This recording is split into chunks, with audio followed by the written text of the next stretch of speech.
Welcome to Nailed It, a podcast featuring business tips from industry leaders, presented by Clever Punch. Here's your host, Jade Flogerzy. All right, welcome to Nailed It podcast, where we dive into the stories and strategies of those who have truly nailed it in their fields. So today we have a special guest, Brandon Owen, who spent over a decade building and leading teams for software companies at every stage of growth and across various industries. Brandon's renowned for his ability to build world-class cultures and drive organizational change. Peers have described him as a leader who can turn around broken teams and transform them into winners, the go-to person for overcoming the toughest challenges and solving the most complex problems. Currently, as the founder of Customers and Culture, Brandon focuses on increasing customer and employee engagement by mastering the human side of business. He's also a fractional VP of operations at Propel Build, where he leads and scales all business operations. So let's explore Brandon's insights on leadership, culture building, and tackling the human side of business. Welcome to the show, Brandon. Yeah, thanks for having me, Jade. Glad to be here. So tell me about your background and what made you start Customers and Culture. Yeah, well, like you mentioned, I spent the beginning of my career at several different software companies, building and leading teams. Some of those I came in and the team was kind of established, but they just needed to turn around. Others, I came in with one, maybe two employees and had to go out and hire and build a team up to like 15, 20 people. So have been in every different phase of software companies. But then just about a year ago, I jumped over to Propel Build to help a friend of mine scale his construction business. And through that process, what I realized was that whether you're at a software company or at a construction company, business is easy until people get involved. And that human element of business is often the most difficult to solve. And it's actually where I'm at my best. And so I saw an opportunity to create customers and culture and help companies master the human side of business. Every company has customers and every company has a company culture. And I love to make both of those things into a competitive advantage. Culture, you mentioned culture a lot. It's a buzzworthy kind of word. It's a thing that business owners want for their company, for their team.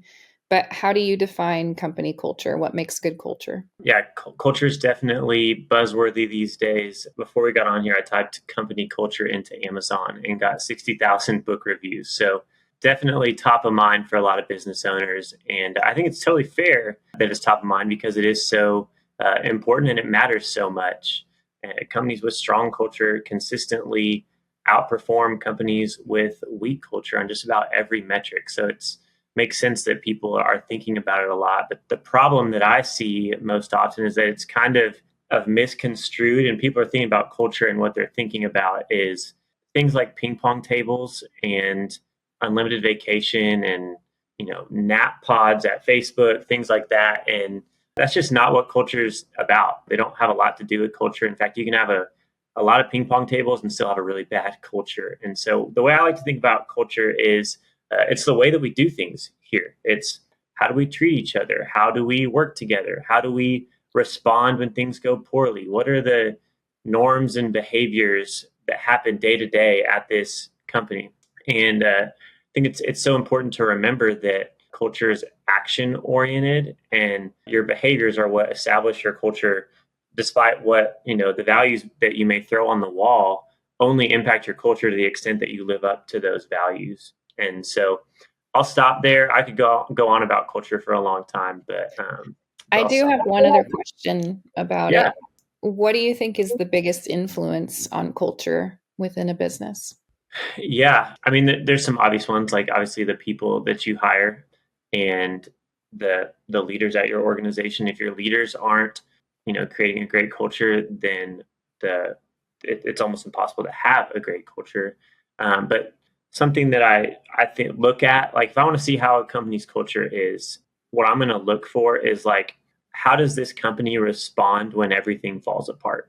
Like when a project goes sideways, when a developer pulls a contract out from under you, how does this company respond? And that's going to tell me a ton about their culture. Do they respond by rallying together and seeing how they can go solve problems and keep moving forward? Do they respond by blaming one another and complaining and getting defensive. So much of culture is seen in how people respond when things go poorly. I can relate to a lot of that. How do you get involved and help improve company culture? Yeah, so there's several ways, but I think the biggest way is getting in a room with leaders and asking them, like, first, how do you think your culture is doing? And there's a lot of leaders that think their culture is great, but then you go out and talk to their employees, and maybe it's not as great as they thought. And so culture is holistic in that you've got to have people bought in from the top all the way to the bottom. And so it's getting in a room with leaders, hearing how they think their culture is, and then testing that against the rest of the company to see where the culture really sits. And then once we know like what reality is, then we can start to think about how do we make changes. What I think about as the pillars of a great culture are curiosity, failure, ownership, candor, connection, and safety. So curiosity, do our people have the opportunity here to like flesh out new ideas and bring new ideas to the table? Failure, how do we respond when we fail? Is that treated at our company? Ownership, do people take ownership of hard problems? Candor, do we have open and honest feedback both up the chain of command to leadership and down from leadership to employees? Connection, are people connected to one another and to the work at large? And then lastly, all that together creates safety, which is the hallmark of a great culture. I know you work as a consultant. I know you enjoy working with construction companies. What is the most common culture weakness that you see, or is there a factor of culture that you think is common in the construction industry that you love to get in and tackle? Yeah, the thing that most immediately comes to mind is in a construction project, there's no shortage of like people to blame. So, with so many hands in the pot. So that's one weakness that I see often is like, oh, well, the sub didn't do his job. And then the subcontractor's like, oh, well, I didn't do my job because the electrician didn't do his job. And so creating a culture where we don't do the blame, complain, defend thing, but we take ownership and figure out what can I do to move this ball forward. And so that's probably something I've seen the most often, and that can go from the construction company itself, that can be in the subcontractors. We see a lot of times in construction, your subcontractors are only thinking about their specific piece of the job and not all of the other trades that are going to have to come in and do this thing. So as an example, your sheetrock guy has done all the drywall, everything's painted, everything looks great. The electrician comes in, and the place where he was supposed to put his light isn't cut out like it was supposed to be, and so he just blows a hole through the drywall because he's got to put in an outlet or a light switch, without thinking about the fact that now a drywall person is going to have to come back through and do repairs. And so that lack of ownership and just propensity to be defensive and blame other people for problems is something that I've seen a lot in construction companies. The example you just said, my husband worked for 20 years in audio video, and that exact situation would happen on a weekly basis. Yes, Um, it happens all the time. Yeah. so we got connected. You have customers and culture. That's your business that you consult from. But we got connected through your work with Propel Build. So tell us more about Propel Build. Where is it located? A little bit about the company and also how you got connected to help them. Yeah, Propel Build is a general contractor in Dallas, and they specialize in building mostly small multifamily, but building for investors and developers. And I spent early part of my career working for software companies, but Luke, the CEO of Propel, has been a close friend of mine for a really long time. And so I've kind of gotten to watch as he's built Propel. In fact, I remember running into him one day when he was kind of bouncing around the idea of naming his company Propel in his head. And I remember talking to him about that. So it's crazy to think now that we're getting to work together more closely. But last summer, I happened to be looking for a new opportunity at the same time that he was looking for a leader to come in and help him scale the business. He was growing really fast, hiring a lot of people. And I remember he told me, I know all about how to build the buildings, but I need someone to help me build the business. And I told him, if that's what you need, I can do that. If you need someone to help build buildings, I don't know a lot, but I can help you, scale and build the business. And so I jumped in, and it's been a really fun journey to this point, just getting to learn more about the construction industry, getting to work with Luke, who him and I are really closely aligned in how we think about things. It's been a lot of fun. It seems like your strengths really complement one another. One thing that stood out to us with Propel Build was a very strong commitment to their mission and their core values. Why did you start there when it came to helping them? Yeah, I think that mission and values are so important. And anytime I'm coming in to lead a team or turn a team around, mission and values is where I start, because when done right, they can drive all the decisions that you make. They can give a framework for how you operate. They can breathe new life into a team that's struggling.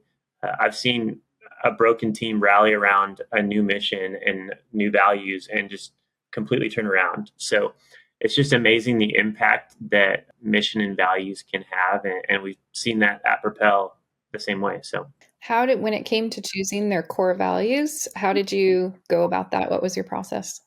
yeah. So there's several things that we considered when we were thinking about core values. First, and I've talked about this a lot already, but they had to be action oriented. We didn't want, fluffy pie in the sky values that you couldn't really connect to like day to day action. So that was one big thing. Second one was we wanted to avoid what we called pay to play values, values that are just non negotiable parts of being a good human, things that we would expect anyone that we hired to just already possess. We didn't want to put those as a core value, because if values are meant to drive decision making, then you shouldn't have to look at a core value to know to tell the truth. As an example, if you think about, companies often use integrity as a core value. I'm not trying to throw shade at anybody that has that as a core value, but for us, it was like, if someone has to look at the wall and see integrity on the wall to be reminded to tell the truth, that's not someone that we want on our team. That's a basic requirement of being a good person. So we avoided those kinds of pay to play values. And then the third thing, probably the least important of the three things, was we tried to make it so the first letter of each core value spelled out the word propel. We're kind of tossing around the idea right now of like, is 6 core values too many? But for the time being, we have 6 core values. We landed on people, resilience, ownership, pace, excellence, and leadership. I love it. That actually the acronym doesn't always work out. Yeah. Sometimes it's a little forced, but it did work. It feels organic in your situation. Yeah, Lucky I was glad. for I was you. glad it worked. It made it easier to remember all 6 of them. So I love it. What else have you been working on to help them? yeah, it's been a busy year. We started with core values and mission. We started using the Working Genius assessment to evaluate our employees and our teams, which has been great. We implemented some new project management tools that have made us more efficient. We brought on Clever Punch to help us rebrand and launch a new website. Spun off a second company that almost doubled our profitability on each of our projects. Started using the profit first accounting methodology. Hired a couple people. Man, it's been crazy what we've packed into just 12 months. But yeah, that's all that comes to mind right now. You mentioned Working Genius assessment. Is that one of your tools? How does it work? Where did it come from? Yeah, Working Genius. We love Working Genius at Propel. Luke and I have really latched onto it. It's not mine. I wish I was smart enough to have come up with it, but it's based on a book, or comes from a book by Patrick Lencioni, and the book is The 6 Types of Working Genius. And then there's a personality assessment that goes along with that. And essentially, there's 6 types of working genius that take you from start to finish of any project. So you've got wonder, invention, discernment, galvanizing, enablement, and tenacity. And every person has 2 of those that are their working genius. There's 2 that are their working competency, and 2 that are working frustration. And you need all 6 of those to get any project done. So thinking about the very top of the project of wonder, that wonder is a person who's always asking, like, I wonder why, or I wonder if we could help build more affordable housing. And then invention is the person who says, oh, I have an idea. Why don't we build a 8-unit multifamily project at the corner of Main and First Street? And discernment is the person that looks and says, they kind of dig into that idea and poke some holes and say, I don't think Main and First Street is the best place. Maybe we should do Main and Fourth Street. And then Wonder Invention Discernment galvanizing is the person, this is one of my geniuses, is that then goes to the team and gets them all excited and says, hey, we're going to go build a new project over here and we're going to help build more affordable housing and it's going to be amazing. And then enablement is the person who goes and the people that are going to go build that building, they get all those people together. And then tenacity is the person that just loves to like push things across the finish line. And so while that tenacity person is pushing things across the finish line, the person whose genius is wonder has already moved on to the next thing. They're thinking about where's the next place that we could build more affordable housing. And so it's just a great framework for how to align teams and align people around their working genius. And so as an example, I mentioned one of my geniuses is galvanizing, which is not one of Luke's geniuses, our CEO. And so when our team needs to be rallied together around an idea where previously Luke felt like this responsibility, like, oh, I'm the CEO, I have to do those things. Now he just grabs me and he's like, hey, I need you to galvanize the team around this idea. And I'm like, I'm sweet. That's awesome. I love to do that galvanizing work. And so it's been just really, really impactful for us. We had a member of our office team who was his genius is enablement and tenacity, which is like the profile of a superintendent, which is in the field. But he was one of our office employees and he was having to do a bunch of work that was focused on discernment and invention. And once we realized what his working genius was, we moved him into a superintendent role and like just watched him come to life. It was amazing because now he was working in a place where his genius was and what he was best at. So we love the working genius profile. Luke and I both had our wives take it so we could see what their geniuses were. So it's been great for Propel. And I think it would be great for any company to know where each one of their employees fall on those 6 factors. And make sure the right people are in the right seats. Yeah, totally. You also mentioned, I think you said profit first budget, implementing a profit first budget. Yeah. Budgeting is a huge issue in companies. Some people don't have one. Some business owners, it's not accurate. Tell us more about how that works. Yeah. So, and I'm not going to go super deep in the weeds because I'm not an accountant, but the high level of profit first is that the way people normally think about business is like they've got their top line revenue and then they go through all their expenses, all of their overhead, all of those things until they get to the bottom and they have their profit left. And what often happens and what can happen is that overhead gets a little bit inflated. This thing costs a little more, that thing costs a little bit more. And so all of a sudden you get to your profit at the bottom and it's like, oh, well, there's not that much here, or there's nothing here, or we lost money. And profit first basically flips that on its head and it says, we're going to figure out what our profit margin is going to be. And whenever we have top line revenue come in, we're going to first put things into our profit account. And then we're going to, like, whatever's left over is how we're going to think about our overhead. And so it's a way of just making sure that you run a profitable business. And yeah, it's been really helpful for Luke, especially to think about how we run the financial side of our company. I love it. I'm thinking about a business owner, someone that is the president at a construction company. They're listening to this. They have these issues that you can help with. Maybe they're thinking about bringing someone in like you to help. Mm-hmm. Do you run into people? I think this can happen in any industry, but I would imagine it's more common in the construction industry where the team is maybe pushing back against things that feel corporate or things that feel like someone's coming in from the outside. You know, they're going to try to change things. They don't really get us. I'm not signing up for that. Like, I'm not doing the acronym on the wall. Do you run into that? Is there pushback, or how has that dynamic worked? I mean, the short answer is yes, I've run into that. And you can run into that at any company, construction or otherwise. And for me, coming into Propel as a quote unquote outsider, the way that I made sure that I didn't like fall into that trap was I just came in eyes wide open to our team of like, listen, I'm not a construction guy. I don't know how construction projects are built. And so like, I'm going to look to you guys to teach me that side of things. And I'm going to stick to, what I know, which is how to build out processes and how to build culture and how to, lead you guys to the best of my ability, despite the fact that I don't know how to build, a construction project. And coming in with that humility of, hey, I've never built a building before, and asking a lot of questions of our team along that process, I think helped me a lot. I get this question for Clever Punch a lot. What is it that you like about working with construction companies? Why work with them?